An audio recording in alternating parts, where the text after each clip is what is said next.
జగన్ వల్లే పోలవరం ప్రాజెక్టు నాశనం తేల్చి చెప్పిన కాగ్ నివేదిక అంట. పోలవరం ప్రాజెక్టు గురించి ఇప్పటి వరకు చాలా రాజకీయ వాదనలు జరిగాయి. కానీ ఇప్పుడు రాజకీయాలు కాదు, దేశ అత్యున్నత ఆడిట్ సంస్థ అయిన కాగ్ ఇచ్చిన నివేదిక మాట్లాడుతుంది.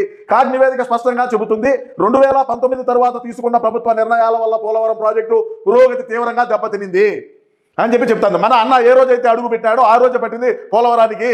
మనోడు ఎవరికైతే మంత్రులు ఇచ్చినారో ఆ మంత్రులు చేసేటువంటి వ్యాఖ్యల వల్ల ఏదైతే మాట్లాడినారో మరి దాన్ని సందర్శించడమా, లేకంటే అధికారులను వాళ్ళను స్పీడ్గా మీరు పనులు కానివ్వండి అని చెప్పాలనా, లేదంటే ఏంది విషయం రివర్స్ టెండరింగ్ అంటాడు, లేకంటే డయాఫ్రమ్ వాల్ అది మళ్ళీ చేతులు అంటే వ్యవహారం. అంటే బడ్జెట్లో పోలవరం ప్రాజెక్టుకు కేటాయింపులు తగ్గించేసినాడు జగన్. కాగ్ నివేదిక ప్రకారం 2019 నుండి 23 మధ్య పోలవరం ప్రాజెక్టుకు రాష్ట్ర ప్రభుత్వం ఇచ్చిన బడ్జెట్ మద్దతు భారీగా తగ్గింది. ఎందుకు తగ్గదు? మరి రాష్ట్రాన్ని మనం ఎన్నెన్నో చేసినాం, ఏమేమో చేసినాం. మన హెలికాప్టర్లు సపరేట్గా, మనం ఫ్లైట్లు సపరేట్గా, అదేవిధంగా కొమ్మ చుట్టూరు మనం ఒక మూల కంచి చేసుకోవాలా, మనం 6 కిలోమీటర్లు పోవాలన్నా హెలికాప్టర్లో పోవాలా, మరి మన ఇంట్లోకి ఎగ్గుపప్పులకే ₹1,00,000 ఖర్చు, మరి ఒక పూట భోజనం చేస్తేనే ₹70,000 ఖర్చు అయినప్పుడు మళ్ళీ పోలవరానికి నిధులు తగ్గికంగా ఏం చేస్తారు సార్? నిధులు తగ్గించినారు, మరి మేము ఎన్ని ఎలుగులు పెట్టేదానికి లెక్క కావాల్సి వచ్చా? ఇంకా ఏమి 2 పనులా, 1 2 ఎన్ని చెప్తావు? ఎన్నెన్నో ఇబ్బందులు. స్పెషల్ ఫ్లైట్లు వేసుకొని పోవాల్సి వచ్చా, 5 బెడ్రూమ్లు ఉండే ఫ్లైట్ కావాల్సి వచ్చా.